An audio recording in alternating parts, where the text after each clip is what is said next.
ഇത് ഇടുക്കി ജില്ലയിലെ ഉടുമ്പൻചോല താലൂക്കിൽ പന്നിയാർ എസ്റ്റേറ്റിൽ പ്രവർത്തിക്കുന്ന റേഷൻ കടയാണ്. ഈ റേഷൻ കടയുടെ ഒരു പ്രത്യേകത എന്ന് പറയുന്നത് ഈ റേഷൻ കട അരിക്കൊമ്പൻ്റെ ഇഷ്ട റേഷൻ കടയായിരുന്നു.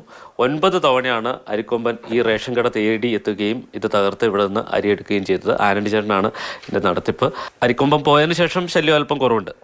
ഈ ആശ്വാസം ഉണ്ടെങ്കിൽ ഇപ്പോൾ ചക്കക്കൊമ്പനുണ്ടല്ലോ, ഈ കഴിഞ്ഞ മാർച്ചിലാണ് ചക്കക്കൊമ്പൻ ഈ ഫെൻസിങ് വരെ പൊളിച്ചുകൊണ്ട് അകത്ത് കയറി ഈ കടയുടെ ബാക്കി വശം പൊളിച്ച് അരിയെടുത്തത്. ഇപ്പോഴും നമ്മൾ ഭീതിയിലാണ്.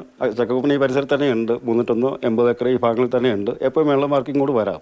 അപ്പം എങ്ങനെ ഇതിനകത്തൊരു പരിഹാരം ഉണ്ടാകും? ട്രെഞ്ച് സ്ഥാപിക്കാന്നുള്ളത്. ആ ട്രെഞ്ചാണ് ഒരു പരിപൂർണ്ണ ഒരു മാർഗമായിട്ട് നമുക്ക് തോന്നുന്നത്. കാരണം ഈ ഫെൻസിങ് ഒന്നും അത്ര ശാശ്വതമല്ല. ട്രെഞ്ചൊക്കെ ആണെങ്കിൽ ഇച്ചിരി സേഫ് ആണെന്നാലും നമുക്ക് ആന പെട്ടെന്നൊന്നും അകത്തോട്ട് കയറി വരില്ല എന്നാണ് എനിക്ക് തോന്നുന്നത്. ഈ തമിഴ്നാട്ടിലൊക്കെ വലിയ കണ്ടെയ്നറിൽ റേഷൻ കട പ്രവർത്തിക്കുന്നുണ്ട്. അത് സുരക്ഷിതമാണെന്ന് അവിടെ പരീക്ഷിച്ച് വിജയം കണ്ടതാണ്. അത്തരം സാധ്യതകൾ ഉപയോഗിക്കാൻ പറ്റുന്നതല്ലേ? അത് നല്ല ഒരു കാര്യമാണ്. കാരണം കണ്ടെയ്നറൊക്കെ അത് പെട്ടെന്ന് കുത്തി പൊളിക്കാനൊന്നും പറ്റത്തില്ലല്ലോ. അപ്പോൾ അത് ഇപ്പോൾ നമ്മൾ നോക്കിയാൽ നടക്കുന്ന കേസല്ല. അത് ഗവൺമെൻറ് തലത്തിൽ എന്തെങ്കിലും നോക്കിയെങ്കിൽ മാത്രമേ ചെയ്യാനൊക്കുകയുള്ളൂ. കാരണം നമുക്കത് അത്രയും വലിയ സാമ്പത്തിക ഇത് മുടക്കി ചെയ്യാവുന്ന കേസല്ലല്ലോ.